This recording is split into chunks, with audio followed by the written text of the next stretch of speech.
right. I took a day off from videos yesterday because I wanted to relax a little bit and I just wasn't feeling it.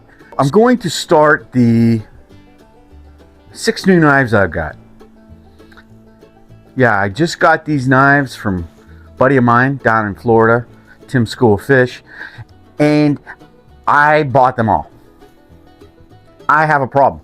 I don't even care what knives they are half the time. As long as the deal's semi good, I'm picking them up. I'm scooping them up. Let me get some of that ice cream. Just a spoonful. Yeah, I'm starting to build that collection. And then, like I did last year, who knows? Last year, I gave away everything I bought, except for maybe 6-7 knives.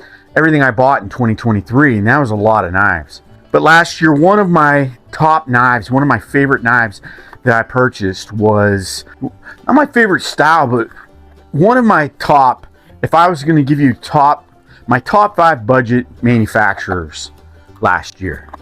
Let's do that. How about this? 2023, going into 2024, which it probably won't change a whole lot, but it might change a little bit. I'll give you my top 5 favorite knife manufacturers in the budget realm for last year.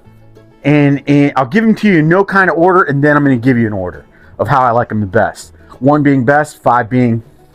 Okay, I'm going to give you my top 5 favorite budget manufacturers. And this is going to be kind of a stretch on one of them.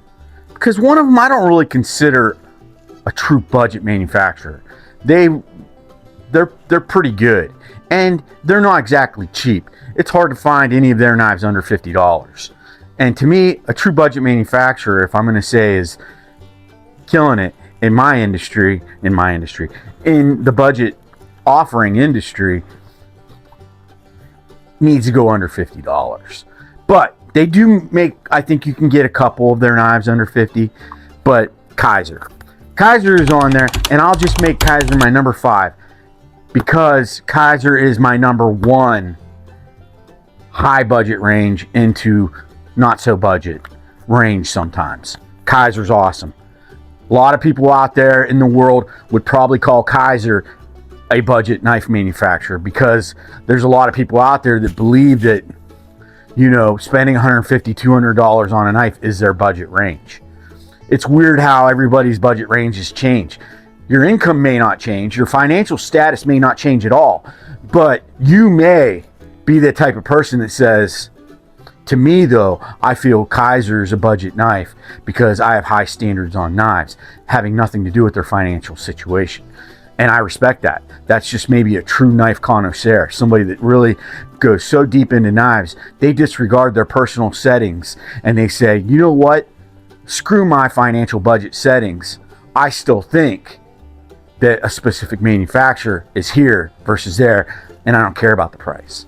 That was a lot to be said about that. But number 5, Kizer. I'm going to do these in order, boom, right off the top of my head.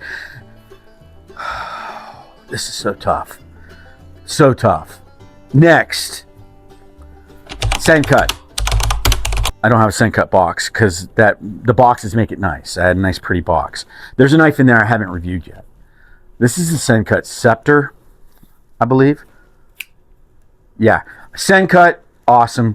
They get number 4. Boom. This is basically 2023 ratings, though. Next, Miguron.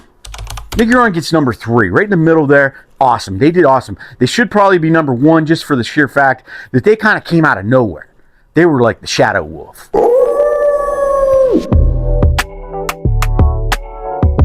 And I don't know what a Shadow Wolf is. Sounded good. All right, next, number 2, Vosteed. This is the mini nightshade right here.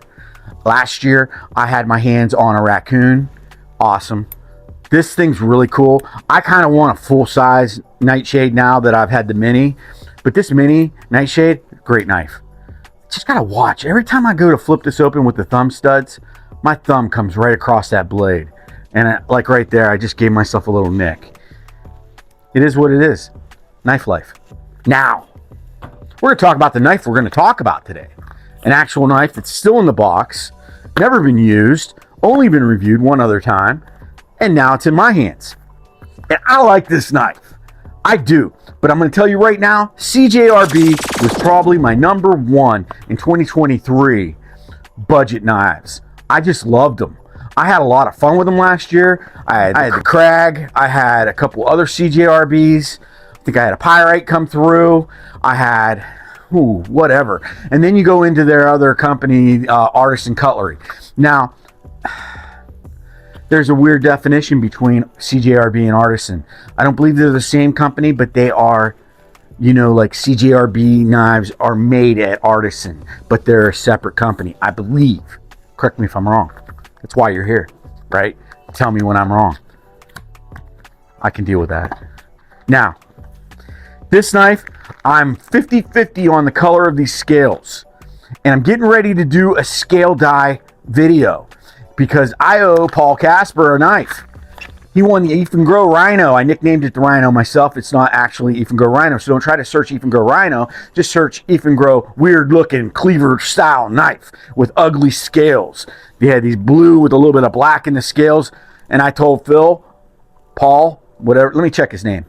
I told Paul Casper, I said, hey, buddy, you won this knife, but I was going to dye these scales. I have the dye.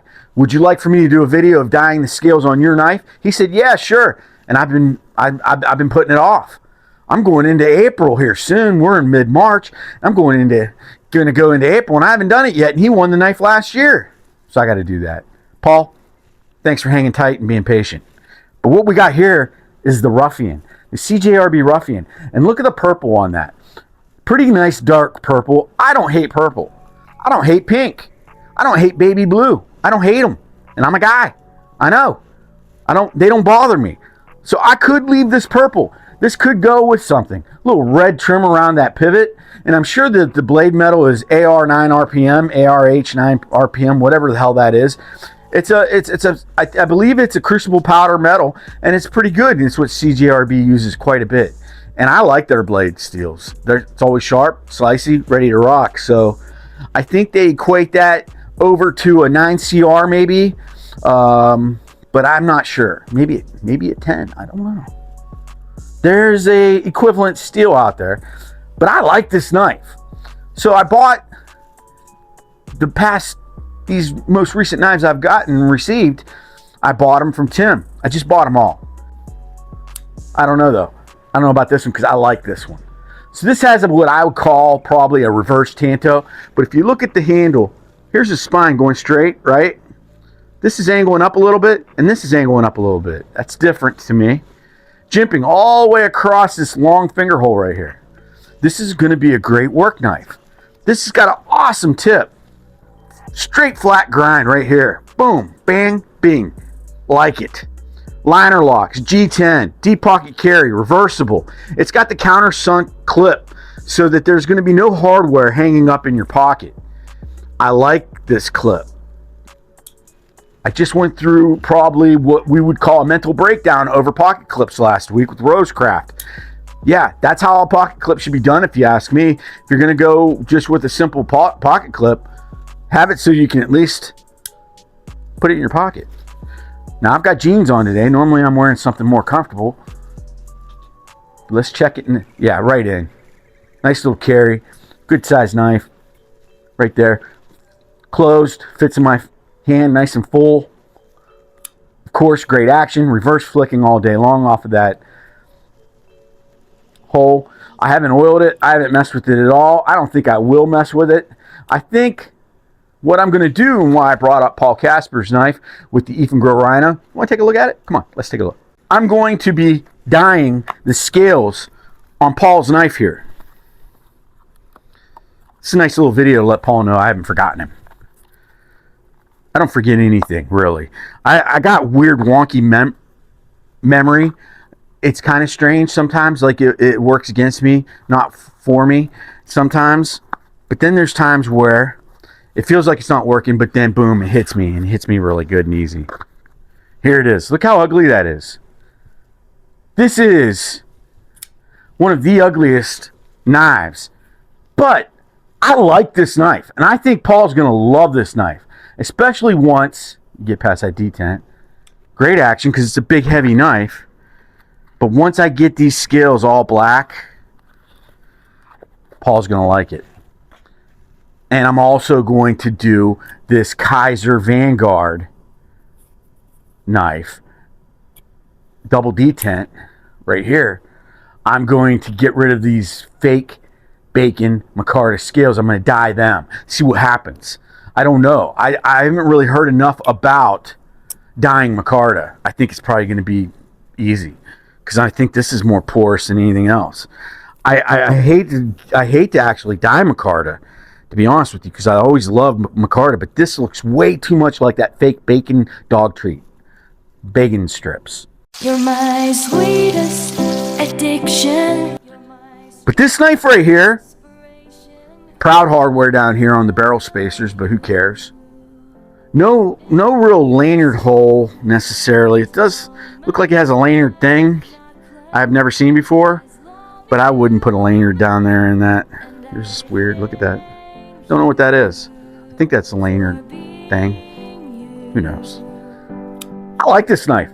I think it's cool. I'm going to dye the scales on this. I'm going to dye the scales on this, the micarta on this, purple G10 on this, dye that black. Why not? And then, of course, the Ethan Grow on Paul Casper's knife.